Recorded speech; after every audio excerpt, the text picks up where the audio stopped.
Disney के जीनी के बारे में तो आपने सुना ही होगा, लेकिन जिन की असलियत इससे कहीं ज्यादा भयानक है। मेरा नाम है अर्श विनायक और आप सुन रहे हैं डर डायरी पॉडकास्ट। आज की कहानी सुनाने के बाद मैं आपसे एक सवाल पूछूंगा। इसका जवाब मुझे नीचे कमेंट्स में जरूर दीजिएगा। बिना समय गवाए आइए आज की कहानी शुरू करें। मेरे बॉयफ्रेंड ने मेरी वीडियो कॉल उठाते ही मुझे बोला, सबसे पहले तो आई लव यू, और मुझे तेरी बहुत याद आ रही है यार। मुझसे अब दिल्ली लौटने का इंतज़ार ही नहीं हो पा रहा। आई लव यू टू, और मुझसे भी नहीं रहा जा रहा, मैंने मुस्कुराते हुए उसे कहा। अरशद कश्मीर के रहने वाला था और दिल्ली में हम दोनों कॉलेज के दौरान मिले थे। हम पिछले 3 सालों से डेट कर रहे थे। कॉलेज खत्म होने के बाद वो कुछ समय के लिए कश्मीर लौट गया था। उसके माता पिता अपनी 25वीं सालगिरह मनाने के लिए कनाडा जा रहे थे। वो वहाँ कुछ 1 महीने के लिए अपने किसी रिश्तेदार के साथ रुकने वाले थे, तो अरशद पीछे से घर का ध्यान रख रहा था। तुम अभी कहाँ हो? मैंने उससे पूछा। मैं अभी बेसमेंट के स्टोरेज वाले कमरे में हूँ, उसने मुझे जवाब दिया। मैं अपने बचपन का एक खिलौना ढूंढ रहा हूँ जो शायद आज के दिन में काफ़ी कीमती हो सकता है। मुझे वो खिलौना तो नहीं मिला, पर मुझे ये एक बहुत ही अनोखी सी चीज़ मिली है। ये देख। उसने मुझे कैमरा से एक पुरानी सी तिजोरी दिखाई। बेसमेंट की कम रोशनी में भी मैं देख पा रही थी कि उस तिजोरी पे शब्द और चिन्ह बने हुए थे। मुझे ये उर्दू या अरेबिक के अक्षर जैसे लग रहे थे।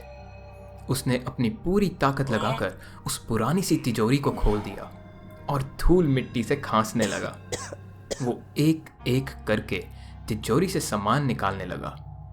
सबसे पहले उसने मुझे एक ट्रायंगल सी शेप का एक ताबीज़ दिखाया। उस पर भी वही निशानियां बनी हुई थी जो उस तिजोरी पर बनी हुई थी। फिर उसने मुझे एक छोटा सा बॉक्स दिखाया। उसके अंदर कुछ कागज़ और कुछ लकड़ी के टुकड़े थे। ये चमेली के टुकड़े लग रहे हैं, इनकी खुशबू चमेली जैसी है, उसने मुझे बताया। अगली चीज एक धागे से बंधी हुई छोटी सी पोतली थी। उसने वो धागा खोला और अंदर का सामान अपने हाथ पर गिराया। यू, ये कटे हुए नाखून के टुकड़े हैं यार, ये किसी ने क्यों ही संभाले होंगे, उसने बोला। उस तिजोरी की आखिरी 2 चीजें एक पुरानी सी कुरान और एक और छोटा सा बक्सा था। उस छोटे से बॉक्स में 4 कांच की बॉल्स थी। 4 में से 3 तो बिल्कुल साफ थी, लेकिन एक पीली सी पड़ी हुई थी। क्या ये घर में सजावट के लिए हैं? उसने पीली वाली कांच की बॉल उठाई और उसे पास से देखने के बाद कहा कि पता नहीं। तभी मुझे ऐसा लगा जैसे कि वो कांच की बॉल उसके हाथ में अपने आप हिली हो। वो जमीन पर गिरी और अनगिनत छोटे छोटे टुकड़ों में बिखर गई। उसके टूटते ही मुझे कैमरा में एक छोटी सी आग जैसी रोशनी भी दिखी थी। अरशद ने हल्की सी चीख के साथ उस कांच की बॉल को कोसते हुए एक गाली दी। अरशद, क्या हुआ? मैंने हड़बड़ाते हुए पूछा। मुझे नहीं पता यार। इतना बोलते ही वो कैमरा के पीछे किसी को देखने लगा। अरशद, मैंने उसे बुलाया। उसने मेरी बात का जवाब नहीं दिया। फिर मेरे पीछे ही देखते हुए वो बोला, अरशद। और फिर ऋतुपर्णा।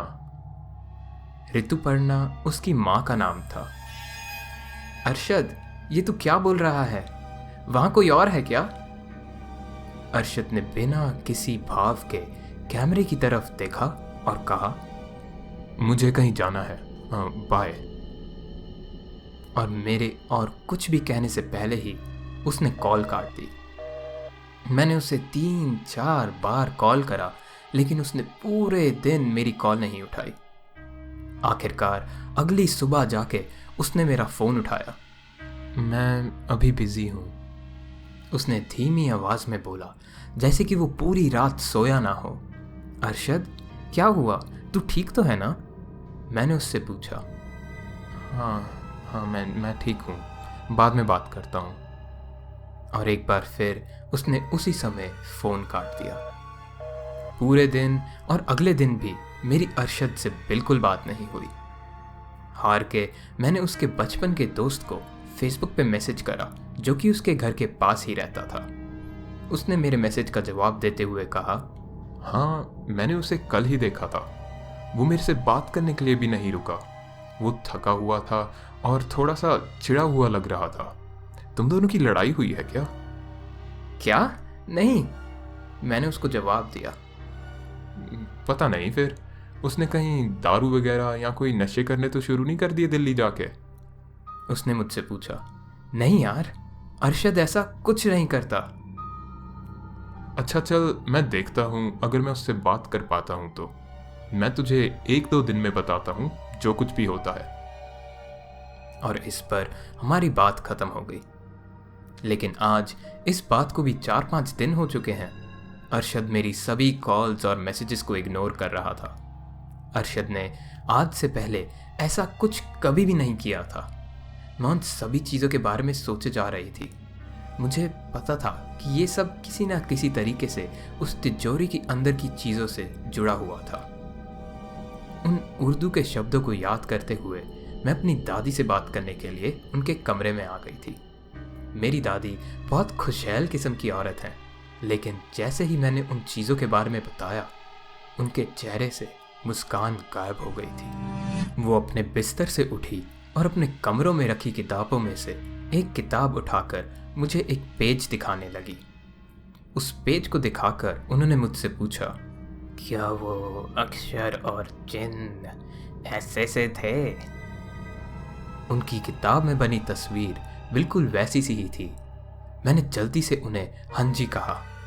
उन्होंने मेरी आंखों में आंखें डाली और मुझे बताया कि कुरान में लिखा है कि अल्लाह ने मिट्टी से इंसान को और बिना धुएं की एक आग से जिन्न को बनाया था। वो चीज़ें जो तुमने मुझे बताई हैं, वो काला जादू करने वाले जिन्न को अपने वश में करने के लिए इस्तेमाल करते हैं। कभी कभार वो कांच की चीज़ों या बोतलों में उन्हें कैद करके रखते थे। जिन्न? क्या आपका मतलब है जीनी? मैंने पूछा। माना जाता है कि जिन्न को आज़ाद करने के लिए उन्हें तुम्हारा नाम, तुम्हारी माँ का नाम और तुम्हारे वंश की कोई निशानी चाहिए होती है, जैसे तुम्हारे बाल या नाखून के टुकड़े।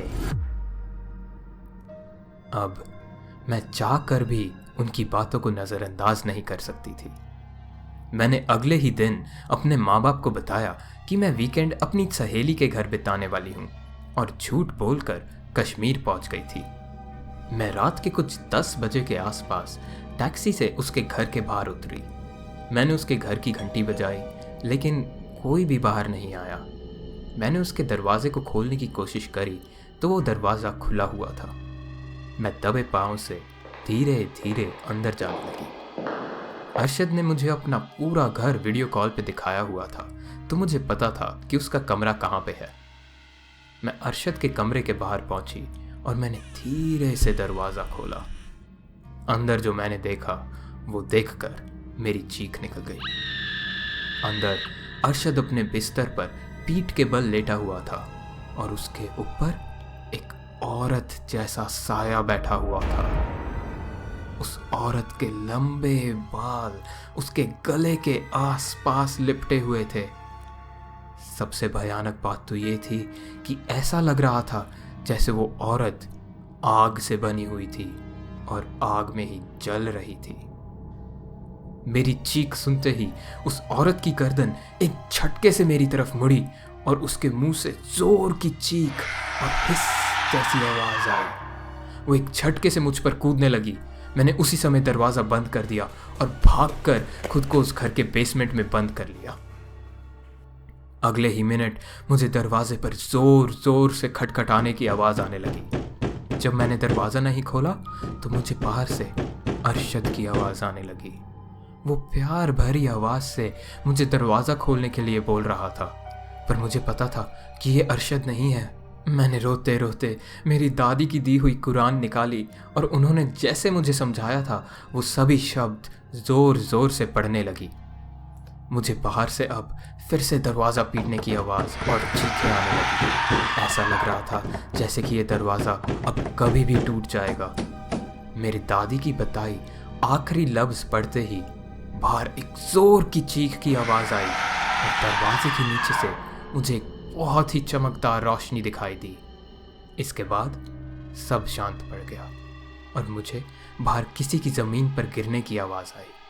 मैं दौड़कर ऊपर गई और अरशद वहीं दरवाजे के बाहर गिरा हुआ था। मैं जल्दी से उसके लिए पानी लाई और उसको उठाकर मैंने उसे पानी पिलाया। होश में आने के बाद उसने मुझे बताया कि उसे पिछले हफ्ते के बारे में कुछ भी याद नहीं है। आज हमारे निकाह को 8 साल हो चुके हैं और इतने सालों में हमारे साथ इससे ज़्यादा भयानक कोई चीज़ नहीं हुई। अब हम दोनों एक साथ खुशी खुशी रहते हैं। उम्मीद है आपको डर डायरी की आज की ये कहानी पसंद आई होगी। वीडियो की शुरुआत में मैंने कहा था कि मैं आपसे एक सवाल पूछूंगा। आज का सवाल है कि क्या आपको जिन की ये कहानी पसंद आई और क्या आप जिन के बारे में और जानना चाहेंगे? मुझे इसका जवाब नीचे कमेंट्स में बताना बिल्कुल ना भूलें और अगर आपको ये कहानी पसंद आई तो अपने किसी दोस्त को भी ज़रूर सुनाएं। हमारी अगली बेहतरीन कहानियों को सबसे पहले सुनने के लिए हमारे चैनल को लाइक, सब्सक्राइब और बेल आइकन दबाना बिल्कुल ना भूलें। अगर आप मेरी आवाज़ में अपनी डरावनी कहानियाँ सुनना चाहते हैं तो आप अपनी कहानी मुझे नीचे डिस्क्रिप्शन में दिए गए फॉर्म पे या फिर हमारे ईमेल एड्रेस पर भी मुझे भेज सकते हैं। अगर आपको आज की कहानी पसंद आई तो आपको ये कहानियाँ भी बहुत अच्छी लगेगी।